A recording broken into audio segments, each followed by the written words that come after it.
Kristiyano na naghahanap ng presensya ng Panginoon, hindi nagagalit o nasasaktan sa mensahe, bagkus nagpapasiyasat sa Panginoon. Amen? Ayan po, sa palagay ko po yan yung mga karakter nyo, kasi po kayo po yung mga bumabalik na Kristiyano. Amen? So, glory to God po, parang wala tong battery, Aljon. Prank ba to, John? Magaan kasi dad eh. Yan. So, wala talaga ako. On na dad, on na. Alam niyo po ba na meron pong word of the year? No, word of the year? Ano po, basahin niyo nga po yung word of the year?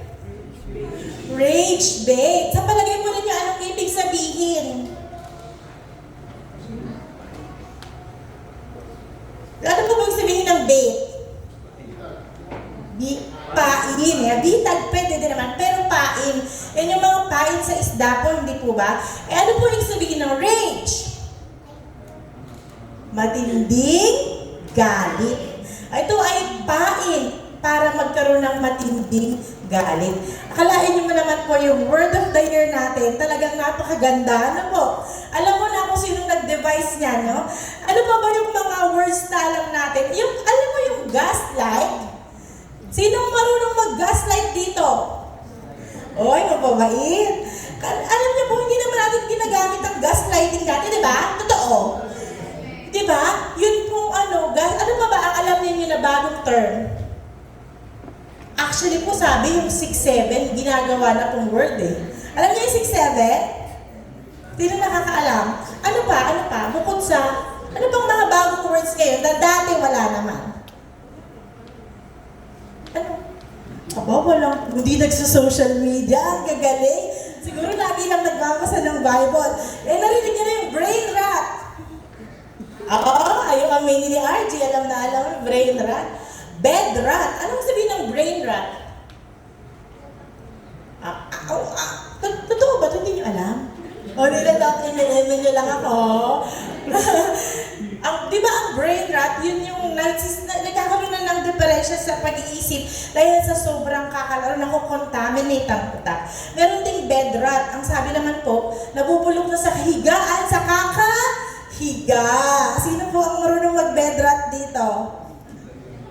Mapapatunayan ko yan pag merong bed sore sa likod. Tingnan natin. Ayaw nyo aminin bed sore, hahanapin natin. Meron pang skibidi, nepo baby, alam niyo po yun, Napakarami pong ginagawa ng mundo. Dine-device. Pero meron na po bang nag-device ng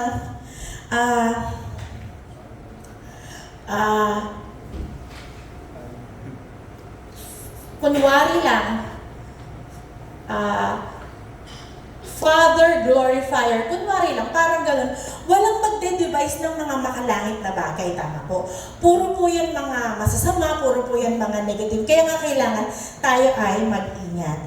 Ang ating pong pag-uusapan ngayong umaga ay hango sa mga awit, chapter 19, verse 12 to 13. Atin pong basahin.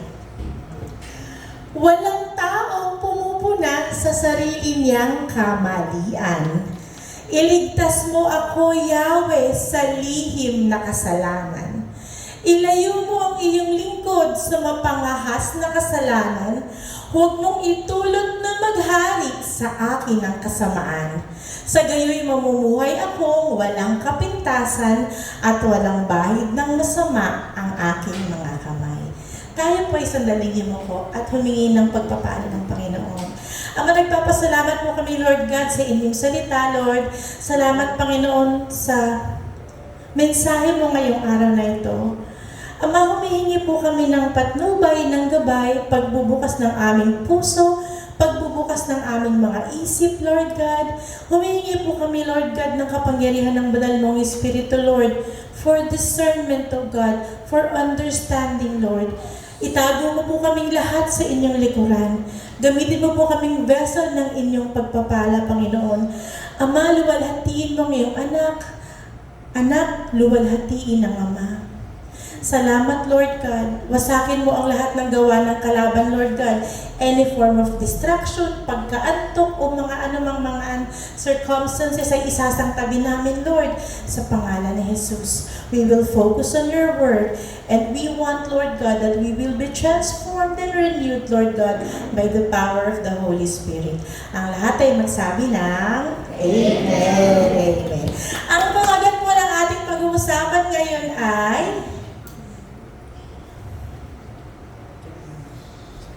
basahin niya nga po. Lihim na kasalanan. Ito po, nasasaklog po nito yung kasalanang ikaw lamang ang nakakaalam. We have to admit, maraming kasalanan na tayo lamang ang nakakaalam. Saklaw rin po nito ang kasalanang akala mo ay hindi kasalanan, pero ginagawa natin. Akala natin harmless, ganyan po. Kasama rin po nito ang kasalanang mga hindi natin alam na nakomit po pala. Like yung mga generational sins, kasama po yan. So, merong lihim na kasalanan. Kaya sabihin, lahat ba tayo ay merong lihim na kasalanan? Sa palagay po ninyo, wala, lantad naman yung kasalanan ko. Alam nyo na yun eh. Meron naman tayo lahat lihim na kasalanan. Ang lahat po ay guilty sa lihim na kasalanan. Dahil wala naman pong isang mabuti sa atin kung hindi ang Panginoon lamang. Basahin po natin sa Romans chapter 3, verse 23. Ano po? Ang sabi po, sapagkat ang lahat ay nagkasala at walang sino mang nakakaabot sa kaluwalhatian ng Panginoon. So, simula po nung si Eve at si Adan at si Eva ay kumain ng prutas sa gitna ng paraiso o Garden of Eden, pumasok ang kasalanan and we were all contaminated. Alam niyo po yun, hindi pa tayo pinapanganak, contaminated na po tayo ng kasalanan. Kaya nga, walang may isang mabuti sa atin dahil lahat ay nagkasala. So, maliwanag yan. Maging preacher man ay guilty po dyan, kasama po sa nagkasala. Kaya po, maging pastor, maging ministro, maging pari, maging worship leader, lahat po ay guilty po dyan. Kahit po yung mga philanthropist, yung mga mahilig mag-donate, mga mapagbigay ng pera, guilty po dyan. So, sin is our one-way ticket to hell. Ang ibig sabihin, kung tayo ay kasama dyan, we have a one-way ticket to hell. Meron tayong free pass para makapasok sa impyerno. Sino bang gusto niyan? Mamimigay tayo ng free pass. Gusto? Ayaw. Siyempre ayaw ko ng free pass sa hell. So, ang sabi ng Panginoon, sabi, hindi ako pwedeng maging makasalanan kasi mabait ako. Lahat, I'm at peace with everyone. Wala akong inaway, wala akong nilamangan, at higit sa lahat, ako ay matulungin. Pero ang sabi ng Panginoon in 1 John, may mabagal yung IQ ng natin. 1 John chapter 1 verse 8, kung sinasabi natin tayo'y walang kasalanan, dinadaya natin ang ating sarili at wala sa atin ang katotohanan. So, hindi totoo na mabait ka. Aminin na natin ito, kapatid. Hindi talaga tayo mabait. Puro tayo talaga kasalanan. At ang kasalanan, maliit man o malaki, parehas lamang po na kabayaran. Kunwari, ako po yung nangupit ng 10 piso, tapos po, mapupunta ako sa impyerno pag hindi ako nagbago at nagrepent. Alam niyo kung sino makikita ko doon? Yung mga contractor po, kahit mas malaki po yung ninakaw nila, 10 piso lang ako, Lord. Ito po, 100 million. Parehas lang po yun na kasalanan. Okay? Kaya po, sin is sin no matter how big it is. Ang sabi naman po in Romans chapter 6 verse 23. John, yun na to, John. Sapagkat kamatayan ang kabayaran ng kasalanan. Ngunit ang walang bayad na kaloob ng Diyos ay buhay na walang hanggan sa pamamagitan ni Kristo Jesus na ating Panginoon. So, sabi po di ba, ang kamatayan sapagkat kamatayan ang kabayaran ng kasalanan. So, kapag tayo ay nagkasala, ibig sabihin po ba nito, mamamatay ka lang agad? Like physically mamamatay ka? But tingnan po natin ang sinabi ng Panginoon in 2 Timothy chapters 3 verses 1 to 5, no? Basahin po natin ha. I would really like you to listen to this kasi po ito po ay description ng mga tao sa dulo o sa end times o sa ating panahon. Dapat mong malaman na sa mga huling araw ay darating ang panahon ng kaguluhan.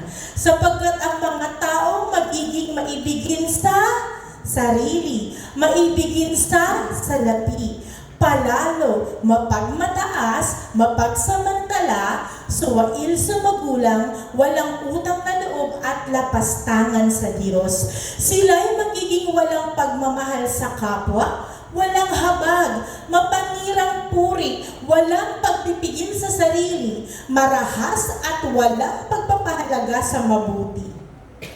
Sila'y magiging mga taksil, padalos-dalos, mayayabang, maibigin sa kalayawan, halip na maibigin sa Diyos. Sila'y may anyo ng pagiging makadiyos, ngunit hindi naman nakikita ang kapangyarihan nito sa kanilang pamumuhay.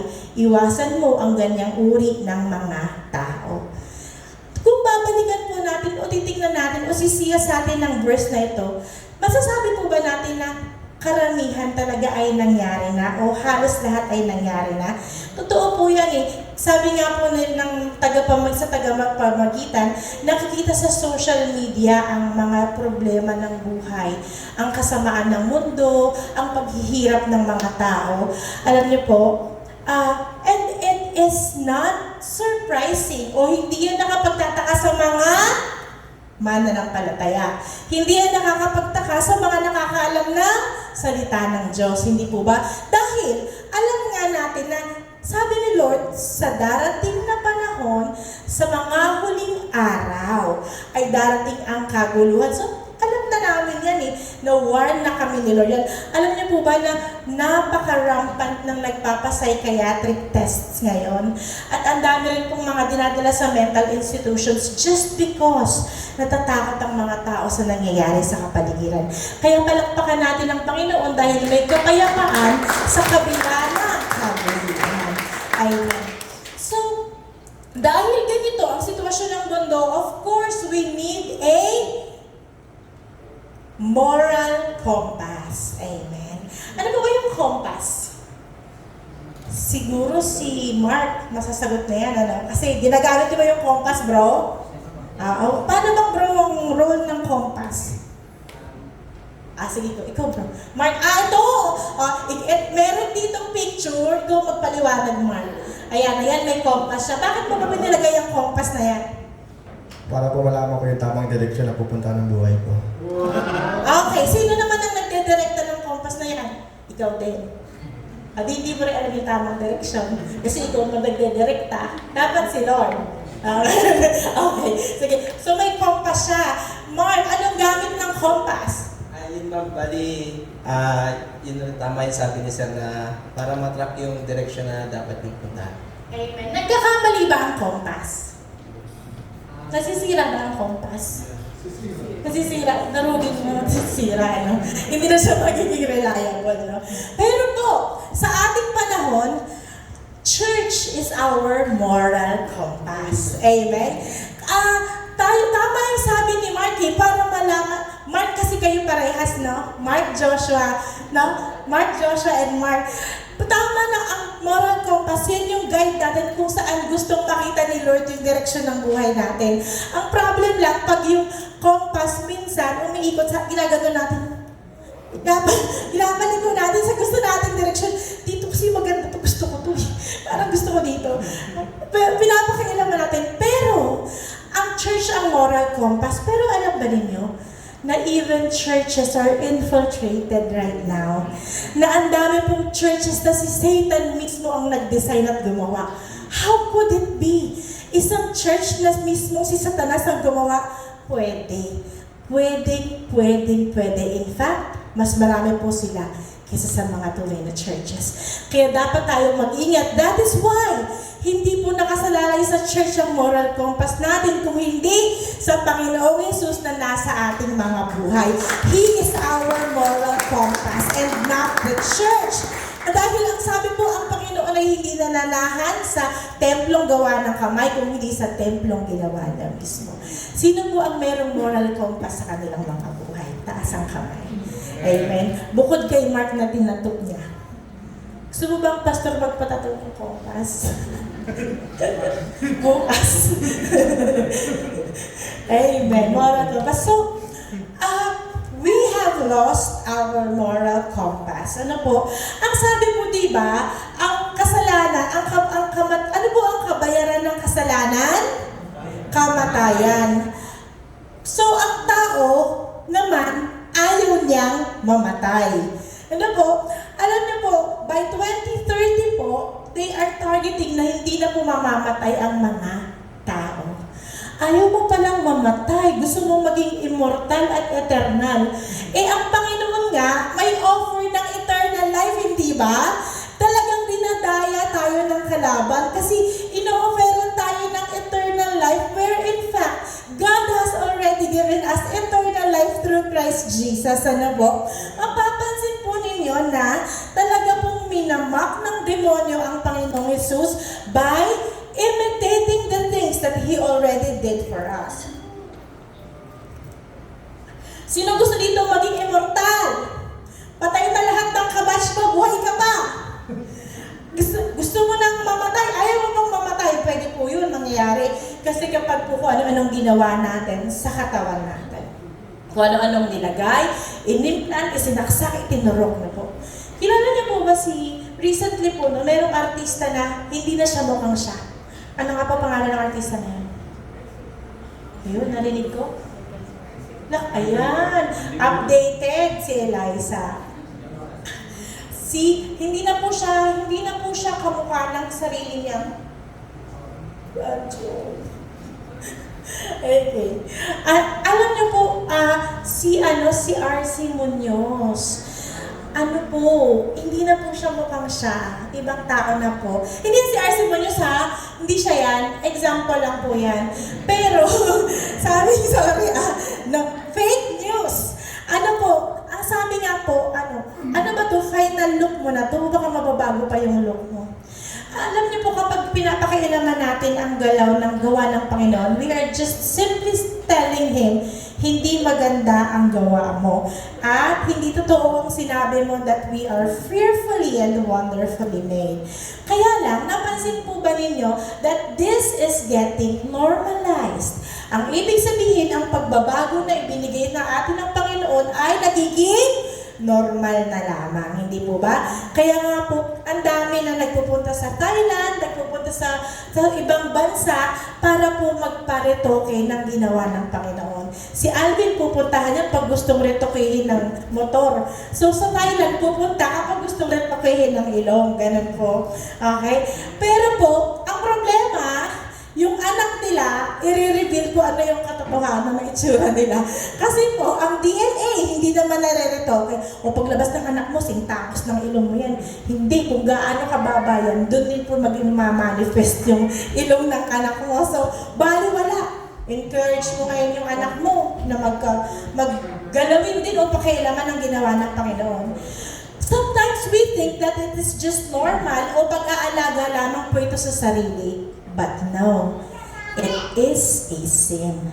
Kasalanan po yan sa Panginoon. By the way, wala po tayong mortal sin, small sin, cardinal sin, major sin, minor sin. Because sin is sin at iisa lamang po ang tawag sa kanila. Huwag tayong magpapalin lang, ay, okay lang to. White lie, maliit na kasalanan lang yan. Ang pagsisinungaling po ay kasalanan, kagaya rin po ng mga ibang kasalanan. Alam niyo po, grabe po talaga yung evolution ng mga tao ngayon. Dati kasi, kapag may pasyente ako na nagvi-video game sa harapan ko habang nagpapakonsulta, nagagalit ako. Kasi syempre, hindi niya ako masagot ng maayos sa tanong ko kasi madali lang itong matatalo ako. Nakaupo na siya sa harapan ko kung nagkukonsulta na nakakatawa. Pero alam niyo po, parang medyo nasanay na ako. Kasi talagang pag sila nag-video game, pagpasok nila, hindi talaga nila mabitawan. So ang tinatanong ko na lang yung nanay o yung kasama kasi nga hindi nila mabitawan. Pero recently, na-shock din ako sa nakita ko kasi meron naman pong isang batang babae na nagpakonsulta rin po nagpakonsulta rin siya di sa clinic kasi may salamin. May salamin hindi magkaharap kami, sabi niya, hindi ka usap ako nakausap sa kanya. Sabi niya, ang kapal ng lashes niya pag ganun. Sabi ko, ano ba nararamdaman mo? Nabubo ako. Ay, ano pang nagdad ka ba? Wala naman po. Sabi niya gano'n. Tapos, hindi niya ako tinitingnan. Tapos, pagharap sa akin, kinuha yung lipstick. Ako sabi, hindi naman ako nalagdag daw. Sabi ko, nagulat ako kasi, diba, pag ginagawa natin yan, pumunta tayo sa comfort room. Galit si Sister Joy. Tusumbong ko sa'yo, Sister Joy. So, pumunta tayo sa comfort room para kasi nakakahiya, di po ba? Hindi po ginawa niya yung sa harapan ko. Too much self-worth. Yan ang problema ng mga tao ngayon. Too much self-worth. Kailangan dagdagan ng pilik mata, kailangan magbawas ng ganito, magdagdag ng ganyan. There's nothing wrong about being presentable. Pero tandaan natin kung kailan po nagiging toxic na siya. When self-worth becomes toxic, po. Alam niyo, 14 years old lang po yung nag-makeup sa harapan ko na yun, 14 years old lang po. Minsan, meron pa pong pasyenteng nagsiselfie sa harapan ko pag nakikipag-usap. Ayun, nakikipag-usap niya, simple lang. Tapos titingnan niya yung sarili niya. Grabe po talaga. Hindi mo yung nakikita sa panahon natin, tayong mga may edad na, 80s, 90s, hindi natin nakikita yan. Ngayon lang po yan nagkakaganyan. When self-love is so much na kapag nag-social media, ang tinitingnan mo rin ay yung sarili mong picture. Kung ilan na po yung nag-like. Hindi naman masamang i-check yun. Kagaya nga ng sabi ng papa ko sa mama ko, ay, naku, ang nanay mo, tinitingnan naman kung ilan ang likes niya. Madaling araw, gumigising pa. Di naman nagbago ang likes. Kasi minsan, nako-conscious tayo, di ba? Lalo na kapag yung mga friend natin o yung mga significant others, ay, nag-like na siya.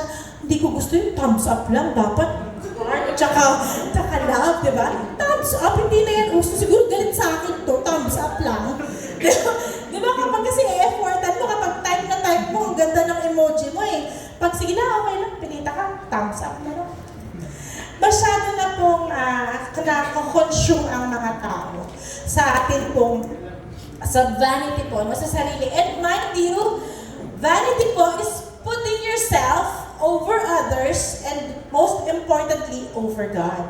That's why it becomes a sin. Tandaan, hindi masamang maging presentable. Ang masama po is it's overtaking our life na nadidistract na po lahat ng gawain natin dahil lang po sa sobrang pag-aalala natin sa sarili nating itsura. Amen. Ang sabi nga ng asawa ko, sabi niya, di siya nagsusuklay, tsaka na siya tingin sa salamin. Pag gwapo-gwapo na yun, kahit ano itsura mo. Ako, edi fine, sige. Sige, fine.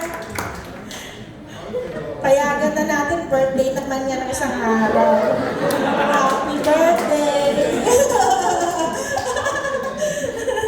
Amen. So, vanity po is also a sin. No? Kaya po natin kailangan malaman kasi nga po, so for us to be aware, gusto mo po ba na ang anak mo maging ganito? Gusto mo ba si Luna maging ganon, di ba? Hindi, di ba? Gusto mo ba si Nalyn maging ganon, Ate Jo, di ba? Gusto mo ba ang anak mo, April, maging ganon? So, our moral compass tells us, hindi tayo makikiayon sa takbo ng mundong ito. Amen. Amen. Ngayon po, ang mga bata ngayon, alam natin to, they are easily angered, they are death, bingi sa mga utos ng mga kabataan ngayon. O kaya po ang kanila pong pasensya ay maigsi. Kaya po hindi sila nakakapag-perform ng mabuti sa school. Ang karamihan po of course, sa Bride of Christ kapag may wisdom, di po ba? Hindi ganun ang nangyayari.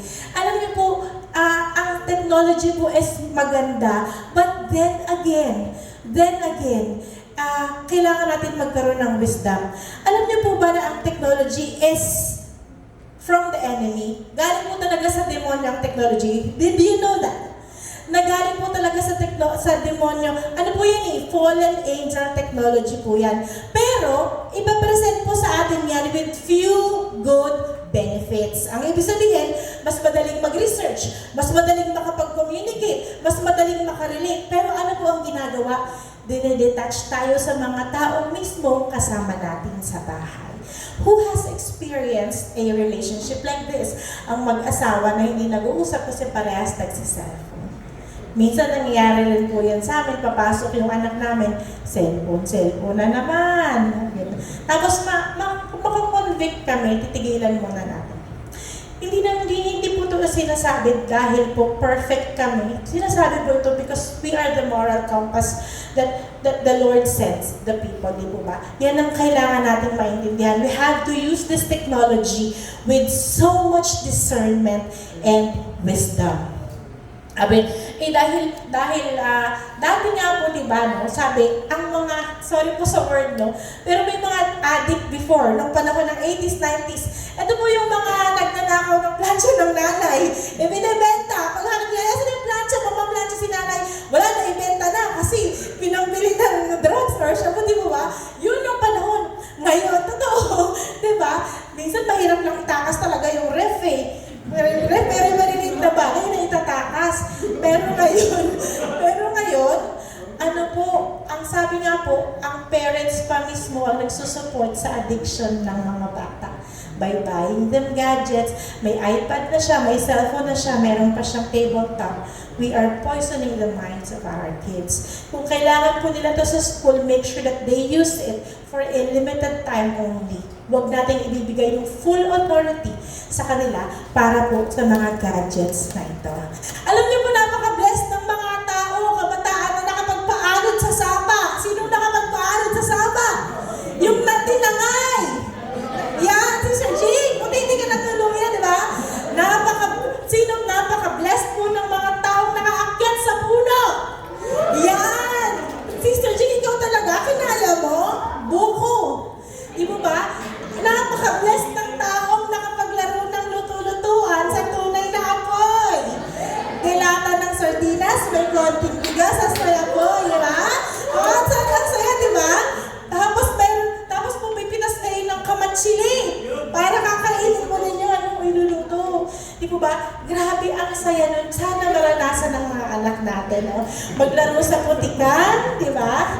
Magpaanod sa sapa at hindi na makabalik. Natuluyan na. Napakasarap ng buhay. Alam niyo po, di ba minsan, tayo pag lumabas yung anak natin, anak, mahamog. Anak, maputing. Baka madulas na. Anak, meron akong, tita, nagmamap yung kanyang apo na paborito. Sabi sa nanay, baka mapilayan yung apo ko. Nagmamap lang, mabibilayan na. Grabe naman yan. Pero di ba yun nga, dati, sabi nga ni Pastor, hindi alam na nagpapaanod-anod siya sa ilog.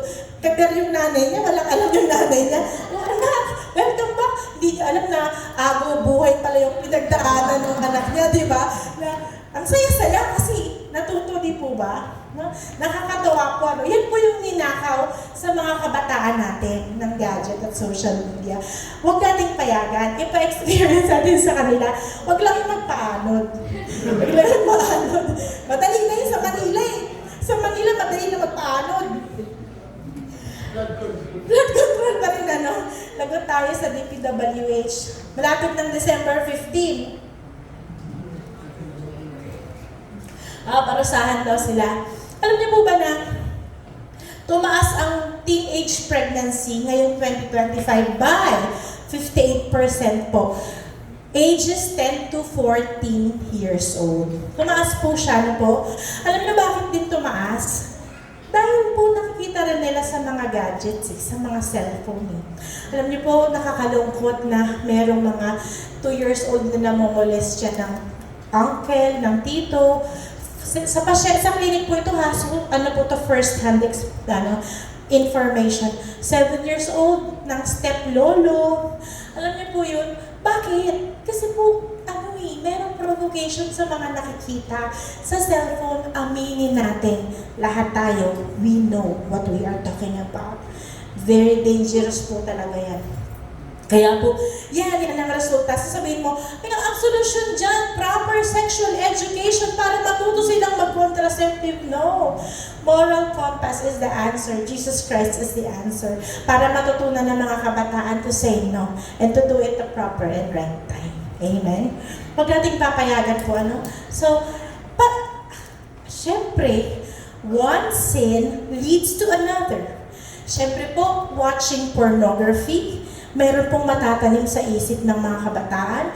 They will somehow, kailangan nilang ma-execute po Ngayon po, doon na papasok yung self-gratification. Yes, self-gratification and touching oneself is so wrong. Kasalanan po yan. Ano po pag hindi na nasatisfy, po pwede na pong magkaroon ng mga exploration with the opposite sex. Very dangerous. Kailangan, sa palagay ko, hindi na kailangan itago sa mga bata to. Kasi alam niyo po, they know more. They know more. Sa totoo lang po, nagulat din ako sa alam ng mga anak ko kasi kinukwento po ng mga kaklase nila. Kasi sila naman ay hindi talaga allowed mag-cellphone pag may assignment lang. So, na-realize namin na hindi mo sila pwedeng piringan. Hindi mo sila pwedeng takpan. Kailangan ipaliwanag mo sa kanila. Yung mga nakikita nila, madalas nakukonfuse sila, babae ba to o lalaki? Kailangan ipaliwanag natin sa kanila. Kasi kapag hindi nila naintindihan, they might be deceived. Amen? Huwag tayong matakot na ipaliwanag ang mga sensitibo at masiselang bagay sa mga anak natin.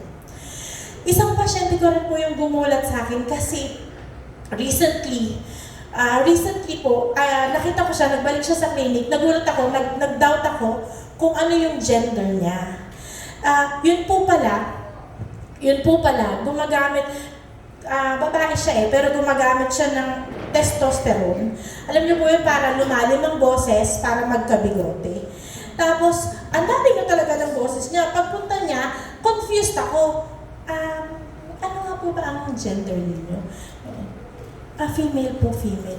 Pero may bigote siya. Di confused din ako. Tinignan ko pa yung record. Tama, ano ba talaga niya? Female nga daw. Ayaw naman niyang baguhin yung gender niya. So, it's very confusing. Ang sabi ko, saan mo nakukuha yung gamot na iniinom? Sabi ko, may iniinom ka, di ba? Sabi ko, kasi hindi naman po magkakaroon ng Sabi niya, oo daw, from a transgender din po.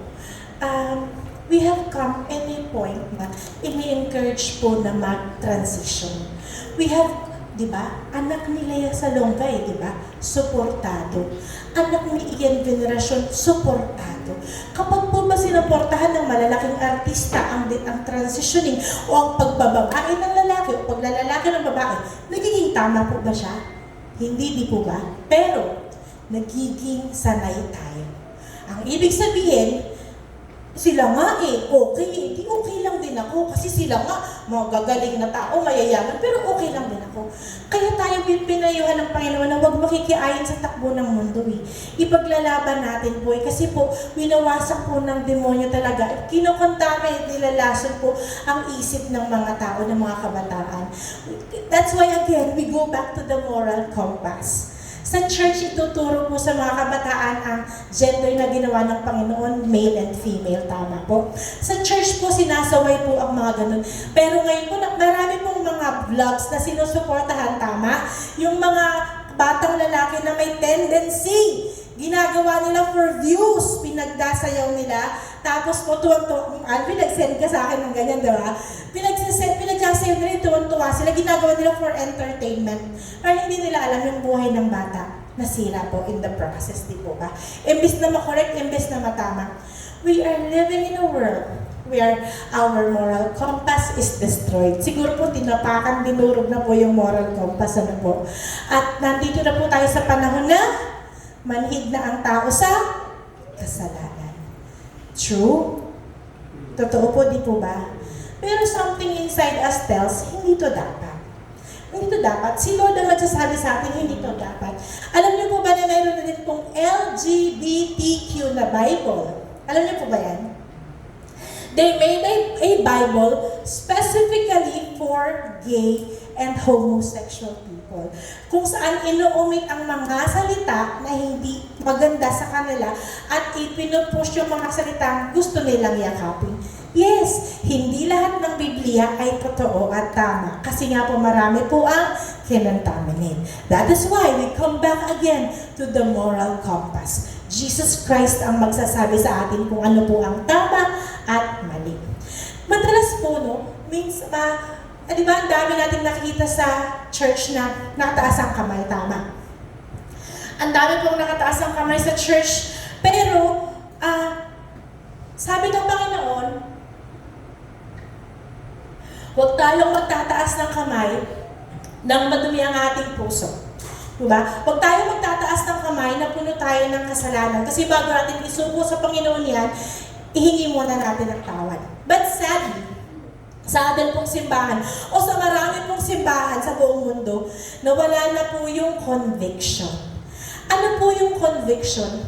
Yan po yung nagigilty ka at nalulungkot ka at napipigati ka sa kasalanang nangyayari sa buhay mo and gusto mong ihingi ng tawad at gusto mong ipagbago. Nawala na po yung conviction sa buhay ng mga Kristiyano. Kaya nga po lagi namin sinasabi po, di ba? Hindi lahat ng umaattend ng church ay ligtas. That's the truth. That's the truth. Kaya nga sabi ng Panginoon, ipaglaban mo yung kaligtasan mo. That is why the Lord said, run this race with endurance, finish this race strong. Kasi hindi po madaling maging Kristiyano. Pero alam niyo po ba kung bakit ganito na kailangan mahirap ang pagdaanan? Kasi glorious po yung premyo.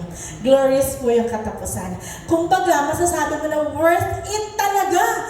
Lahat ng mga kasalanan sa buhay ko na pinilit kong ipatanggol sa Panginoon dahil ako'y gustong sumuko sa Kanya, sulit talaga. Kasi po pag nakita natin yung gaganding para natin sa langit, papasabi ka na lang talaga ng papuri sa Panginoon. Amen.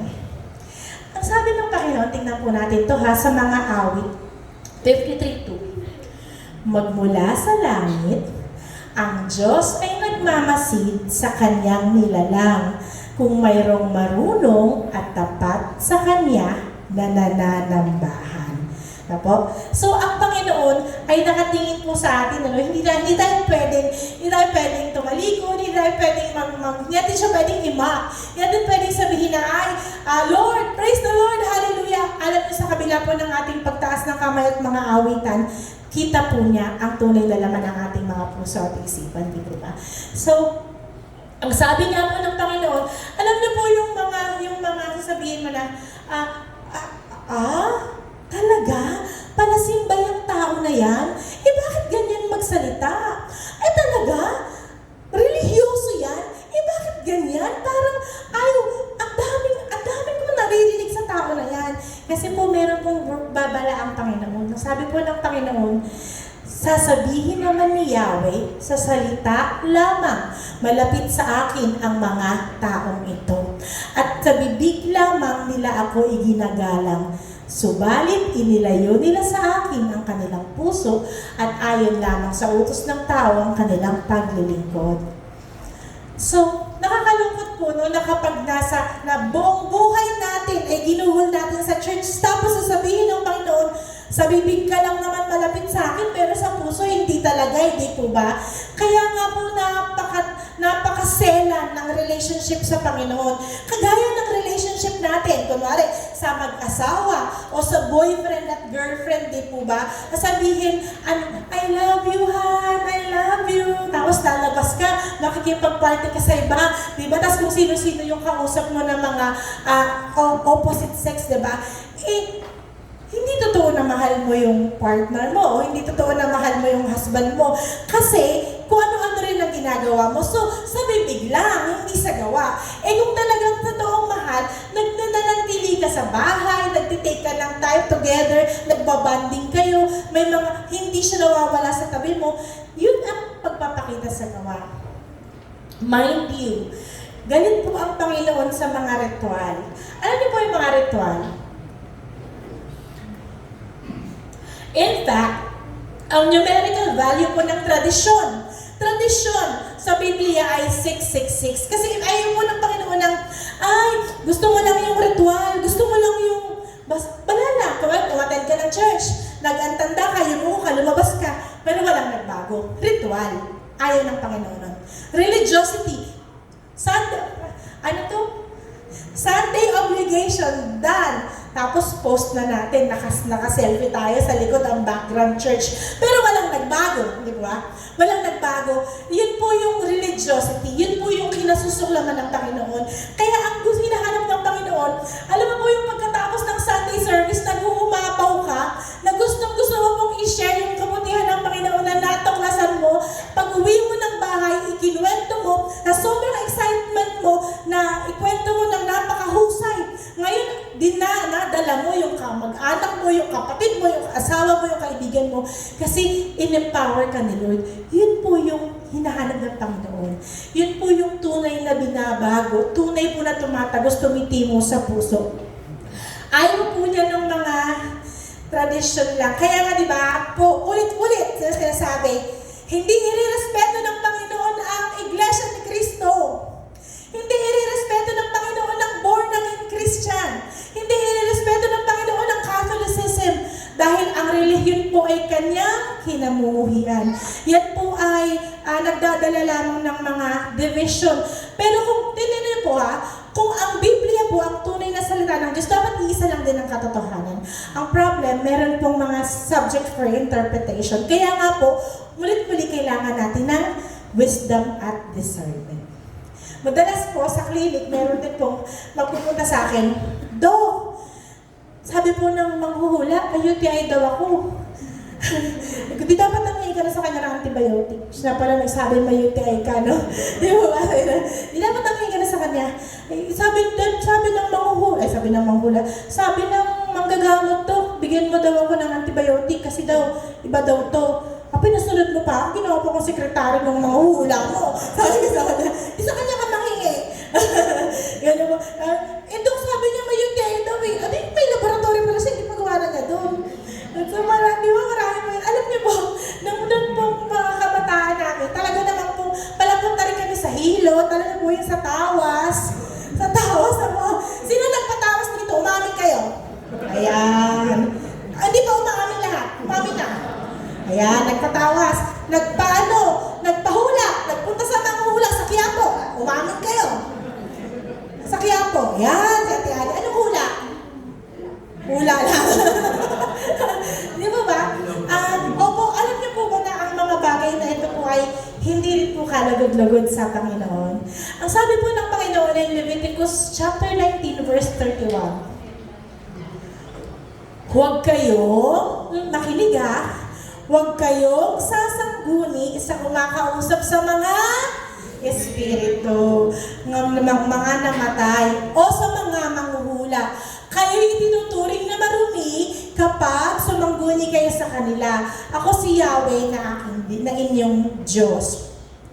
Alam niyo po, kung nagkakatotoohan po ang sinasabi nila, it is because they are endowed by the power of the demonic entities. Kasi po meron din naman silang konting power eh. Kaya sila nagkakatotoo. Pero ang katotohanan po niyan, di ba, kausapin natin si nanay, ano ba ang password ng vault niya? Ano ba ang password ng video account niya?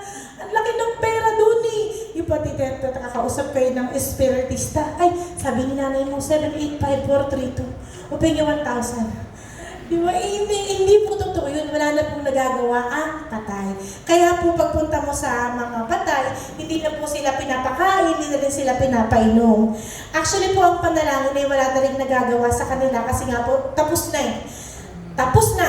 No more, no less. Wala na tama na. Wala na magagawa. Ang pwede mong ipagpanalangin, yung mga naiwanan ng mga namatay. Okay po? So, ganun. Walang nagagawa ang mga namatay. Kung gusto natin pala ng katotohanan, kung gusto natin ng information patungkol sa ating buhay, sa Biblia nakasulat lahat. Ang plano ng Panginoon noon, ngayon, at magpakailanman. At kung gusto natin ng katotohanan, nandiyan din ang Panginoong Jesus na atin po katotohanan. Ngayon, so, bakit ba tayo madalas tumalapit sa mga ganito, no? For guidance. Diba, lumalapit tayo for guidance, no? Minsan po, lumalapit, ay, mayroon dyan nakatira. Mabait yan. Kaibigan namin yan, pinapayaman nga kami yan. Huwag ka mag-alala, hindi ka gagalawin yan. Okay kami yan. So, kinlose pa yung demonyo, ano po? Naging close pa sila ng demonyo. Pero bakit ba tayo lumalapit sa mga ganito? It's because hindi natin alam ang katotohanan. The lack of knowledge causes us to fail, causes us para to fall. Ano po? Kasi po, ang kawalan ng kaalaman, ang kawalan ng karunungan, nagkukos po ng takot. Di po ba? Ay, hindi ko alam yung future, hindi ko alam kung anong mangyayari, hindi ko alam, kailangan ko ng tulong.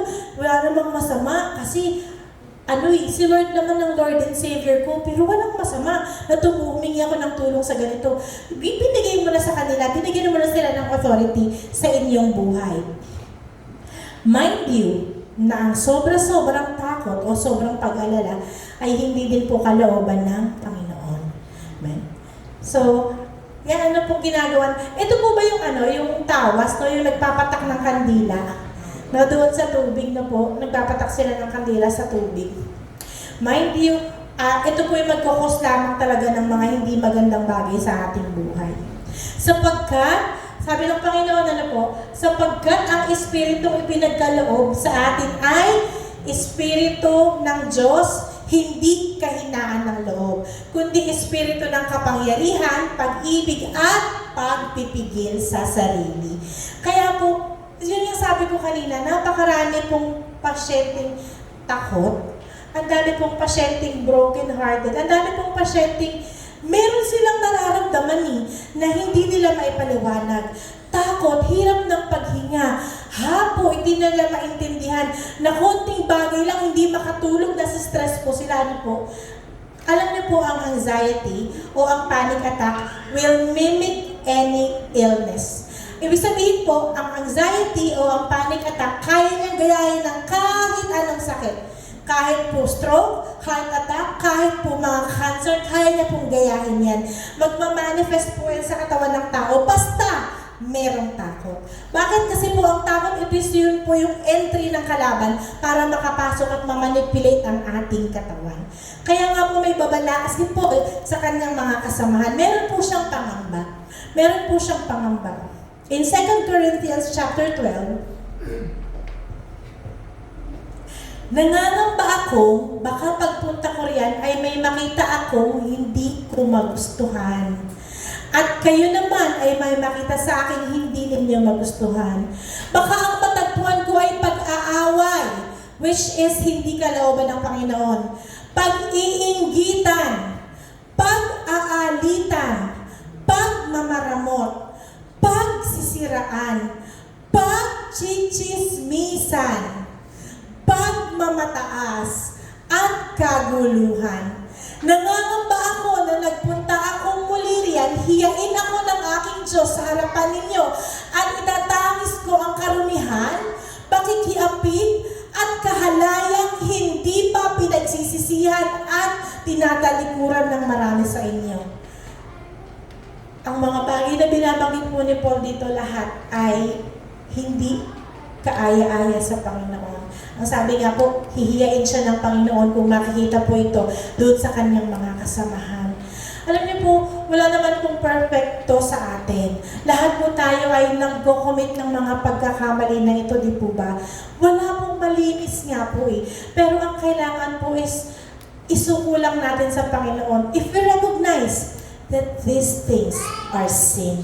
Ito po yung mga kasalanan na kinocommit natin, na feeling natin, wala naman pong bearing sa ating buhay kasi po, mild lang naman, hindi po ba?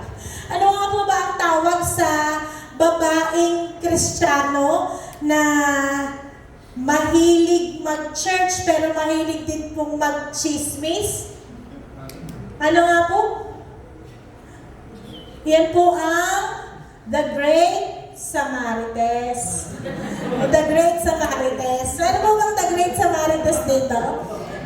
The Great Samarites. Oh, bawal na pong maging Great Samarites, ha? Okay? Hindi din po kasi ikinalulugod ng Panginoon yan, ano po. Minsan parang merong something sa atin na kapag nakarinig, na-excite tayo, di ba? Kailangan masabi ko to kay Daddy, kailangan masabi ko to kay BFF. Marites is live, kailangan ma-share mo to. Di ba? May ganun po. Pero i-recognize lang natin na, hoops, sandali, hindi to kay Lord, diyan ka lang. Ipag-pray lang natin si kapatid, di ba? Ganun po, no? Yan po, kailangan lang talaga natin ng moral compass once again. Amen. Kasi ganito po ha, pansinin po ninyo, sa story po ni Cain, ano po, ang sabi po sa Genesis 4:7, tingnan niyo po ha, pakinggan natin mabuti. This is the first time that sin is mentioned as a person. Sin was personified in this instance po, ano? Ang sabi po ng Panginoon sa Genesis 4:7, kung mabuti ang ginawa mo, dapat kang magsaya. Kung masama naman, ang kasalanan ay tulad ng mapangis na hayop na laging nag-aabang upang lapain ka. Nais nitong pagharian ka.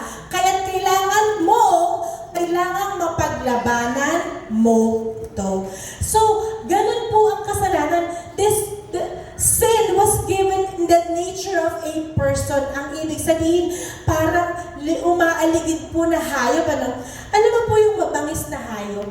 Kapag po aatakihin ka niya, ano pong ginagawa niya? Hindi po ba? Siya po ay nagtatago sa mga halaman na ganito. Eh kung po ako nakatayo, kita-kita niyo ako. Pero pag nakaganito ako, di ba, medyo hindi na ako kita. Kita pa rin. Medyo hindi kita. Pero, Sister Joy, kita-kita mo. Nakakainis ka. Lagi ko pa tinatayan. Huwag nag-exercise ako. So, ganun. Di ba, hindi tayo masyadong kita dapat. Pero ako kita eh. So, pero ganun din po ang kasalanan. Pansinin ninyo, ha? Ang kasalanan, hindi po siya magpapakita sa atin ng malaki siya. Ang kasalanan, makikita po natin na tiny lang siya, tini-wini-ini lang siya. Pwede pong ganito lang siya kaliit kasi nga po nakayuk-yuk siya eh. Hindi niya ipapresent sa'yo yung sarili niya na malaki ako, kaya kong sirain ang buhay mo. No. One sin at a time. One little mistake at a time. Yun po ang inaantay ng kalaban hanggat masilo po niya tayo. Kaya po magpuno tayo ng wisdom. Kasi po, ang sabi di ba, once na nakapasok siya, gusto po niyang pagharian ka. Ang ibig sabihin, alam niyo po ang mga demonyo. Hindi po kayo yan. Yung katabi niyo yan. Alam niyo po yung mga demonyo po. Hindi po biro lang po. Ang mga demonyo po, ano po sila eh? Spirits po sila na gustong gumawa ng kasalanan, but they need someone to do it for them. Alam niyo po, hindi nila kayang mag-commit ng mga kasalanan, hindi nila kayang mag-commit on their own. They need a vessel. So kung merong spirit po ng pagnanakaw, kailangan niya pong pumasok sa isang tao para ma-execute yung espiritu niya. Kung meron pong espiritu po dyan ng pagkahumaling sa pornografiya, hindi niya kayang execute yan without a vessel. He is looking for an open vessel kung saan makakapasok siya sa buhay ng mga tao para wasakin siya unti-unti from within. Kaya nga po, at the very first sight of sin, kailangan mapaglabanan na po natin ito. Hindi po madali, ano po? It takes wisdom from the Lord. Kahit po kami din ay nabibiktima kung hindi po kami din po mag-iingat. Ang sabi ng Panginoon, in Galatians 5:17, ang pagdanasan ng laman ay laban sa kagustuhan ng Espiritu at ang kagustuhan ng Espiritu ay laban sa pagdanasan ng laman. Magkalaban ang dalawang ito. Kasi nga po, iba ang gusto ng katawan, iba ang gusto ng Espiritu. Pero tingnan po natin kung paano po nakikita ng Panginoon ang taong gumagawa ng kasalanan. Sumagot si Jesus, pakatandaan ninyo, Ang gumagawa ng kasalanan ay alipin ng kasalanan. Ang ibig sabihin, yung kasalanan na dati ay nag-aabang lang, nakapasok na, namuhay na, nagbunga na sa buhay niya. Kaya nga naging alipin ka na. Kaya nga maging mahirap nang umalis kasi nga alipin na eh. And unless we recognize na alipin na tayo, doon lang tayo pwedeng palayain ng Panginoon. Hanggat may humility ka na aminin na, Lord, alipin ako ng kasalanan nito, palayain mo ako. That is the only time makakalaya ka because you admit and you humble yourself na kailangan mo ng tulong. We all need help. I needed help. I still need help. May mga struggles ako sa buhay ko na hanggang ngayon, kinakailangan ko ng Panginoon para makalaya ako. And I believe lahat tayo meron ganitong sitwasyon. Amen? Kapatid, ano ang ganito mong sitwasyon? Ano ang ganito mong sitwasyon? Yung sitwasyon na nakatinagala sa'yo, yung kumukulong sa'yo, yung umaalipin sa'yo. Knowing the Lord, gusto mo bang makalaya sa kasalanan na umaalipin sa'yo for a very, very, very long time? Gusto mo bang makawala sa lahat ng inilagay ng kalaban sa inyong buhay? Balikan natin ang sinabi ng Panginoon sa Romans 6:23. Sapagkat kamatayan ang kabayaran ng kasalanan. Ang tinutukoy po ba ng Panginoon dito ay yung kamatayan na mahihimlay ka lang sa kabaong and then wala na. Ang kamatayan po ba na tinutukoy ng Panginoon dito ay pag tumigil lamang yung puso mo at tumigil lamang yung utak mo sa paggana and then done. Yun na ba ang kabayaran ng kasalanan na tinutukoy ng Panginoon? Ang sabi po ng Panginoon, the wages of sin is death. Ang kabayaran ng kasalanan. Bakit po? Tingnan po natin In Santiago 5, ang pagnanasa, kapag naitanim sa puso, ay nagbubunga ng kasalanan. So, maaaring sa isip lang naglalaro, lagi lang nating pinapakain, lagi lang nating finifeed, lagi lang nating inakin-care sa buhay natin yung kasalanan. And then, one day, magbubunga na. Gagawa ka na ng something para ma-please yung nasa loob mo, yung lumag mo sa loob mo. Ngayon, kapag nagawa mo na siya, na-commit mo na siya, ayun na yung magbubunga ng kasalanan sa buhay mo at hindi mo na alam kung paano tigilan. Why? Kasi namunga na siya mula ulo hanggang paa mo, nakapasok na siya and it is dictating and controlling your life. And then, sa hustong gulang, nagbubunga ng kamatayan. Ang kamatayan po na sinasabi ng Panginoon na nagsimula lamang sa isang maliit na bagay. Basahin po natin ang kamatayan na sinasabi. Ang kabayaran ng kasalanan ay kamatayan. Ang kamatayan po sinasabi ng Panginoon ay ito. Subalit para naman sa mga duwag, taksil, mga gumagawa ng mga kasuklam-suklam na bagay, mga mamamatay tao, mga nakikiapid, mga mangkukulam, mga sumasamba sa Diyos-Diyosan at sa lahat ng mga sinungaling. Ang magiging bahagi nila ay sa lawa ng nagliliyab na apoy at asupre. Ito ang pangalawang kamatayan. Pero pa bang pangalawang kamatayan? Hindi ba kapag namatay ka, patay ka na and that's it? There is second death. Kunwari po, yung mga namatay na po, nawala sa Panginoon, kunwari namatay na po sila, no?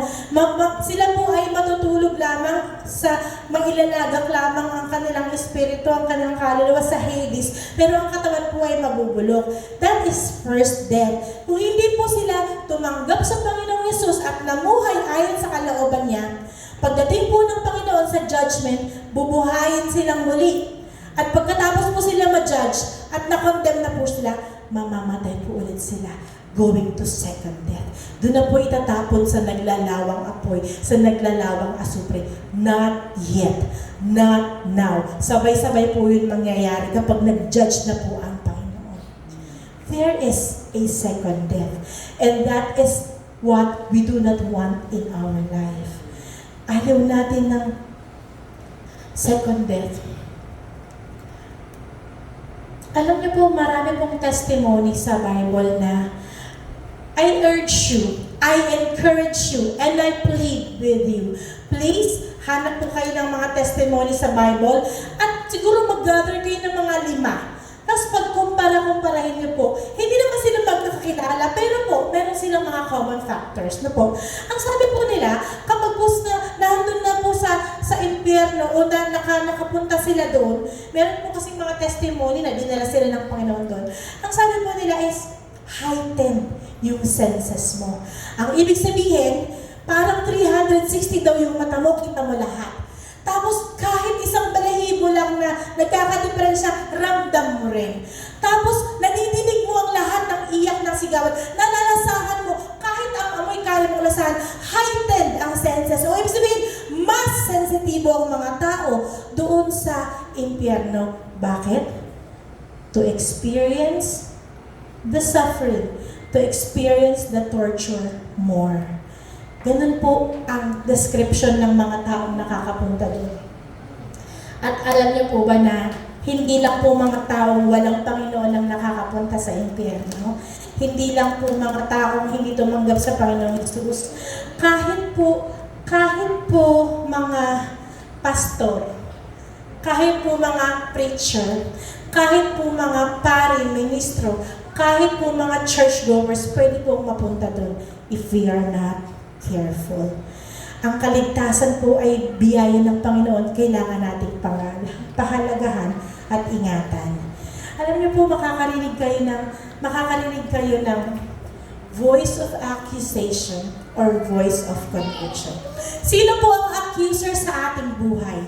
Si Satanas po ang accuser sa ating buhay. Siya po yung nagpapaalala na, masama ka nga, ninakaw mo nga to, ginawa mo nga to, hindi mo kayang magbagay, chismosa ka nga, ito nga ang problema mo, sinungaling ka nga, kaya hindi ka karapat dapat doon, lasinggero ka, adik ka, wala kang nagawang mabuti sa buhay mo. That is the sound and the voice of the accuser, si Satan. Satan, or the voice of accuser, sends you away from the Lord. Ay, hindi talaga ako karapat-dapat. Marumi talaga ako. Hindi na nga ako mag-church kasi wala naman mangyayari sa buhay ko. Hindi na lang ako aatin ulit. But the voice of conviction is the voice of the Holy Spirit. The voice of the Holy Spirit draws us towards the Lord. Ang sasabihin ng Holy Spirit, kahit makasalanan ka, mahal ka ng Panginoon. Ano man ang nagawa mo noon, hanggang ngayon, kaya kang patawarin at inisin ng Panginoon, magsisi ka lamang at tumalikod sa kasalanan. The voice of the Holy Spirit will draw us closer to God. Ngayon, kailangan nating malaman, ano po ba ang mga boses na naririnig natin? Does it draw us closer to God or does it draw us away from the Lord? Kailangan po nating maintindihan na ang kasalanan, gaano man kalaki, walang imposible para patawarin ng Panginoon. Dahil alam niyo po ba kung sino po ang dahilan kung bakit nagpakapako at inialay niya ang kanyang buhay? Naniniwala po ba kayo na totoo pong inalay ng buhay ng Panginoong Yesus ang kanyang buhay para sa sangkatauhan? Minsan kasi parang ritual na lang sa tao na, thank you for dying on the cross for me. But have you ever savored the reality na may isang anak ng Diyos na bumaba at nagpakasakit at nagpapako sa krus ng Kalbaryo at namatay at nag-alay ng buhay para lamang sa kaligtasan ni Jonel, para lamang sa kaligtasan ni Brother Louie, para lamang sa kaligtasan ko? Are we aware na ganun kagrabe at kalupit ang ginawa ng Panginoon para hanguin tayo sa impyerno? Naiintindihan po ba natin yun na ikaw ang dahilan kung bakit ginawa niya ang lahat ng iyon? Kaya huwag nating sayangin yung kanyang pagpapakasakit kasi He is the pursuer of our soul. Ano man ang ginagawa natin, gaano man natin binaboy ang sarili natin, ibinaba, inilumpok ang sarili natin, God still pursues us until this moment, until this time. Tinatawag, hinahanap, inaakay na tayo, anak, repent and come back to me. I can change you and I can cleanse you. At wala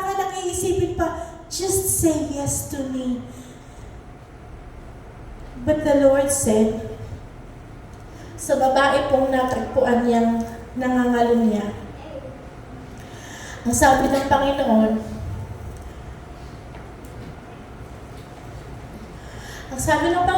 in 1 John 1:9, kung ipapahayag natin ang ating mga kasalanan, patatawarin tayo ng Diyos sa mga ito.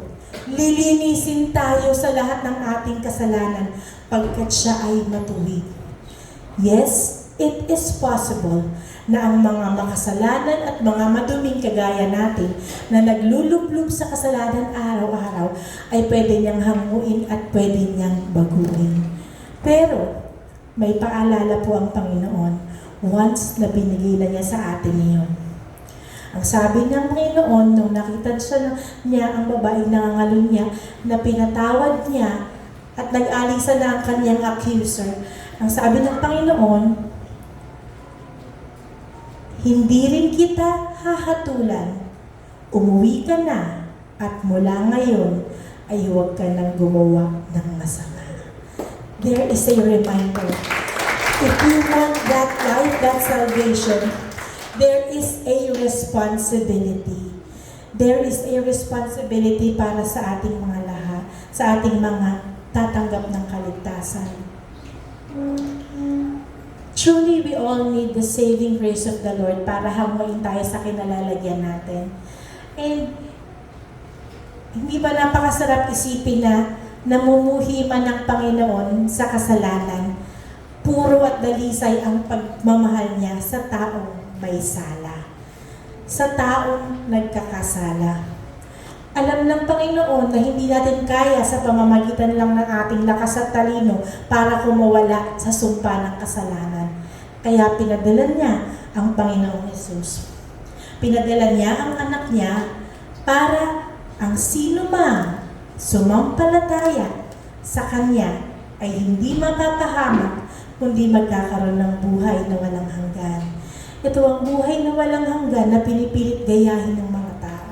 Ito ang buhay na walang hanggan na pilit inilalayo sa atin ng mundo. Ito ang buhay na walang hanggan na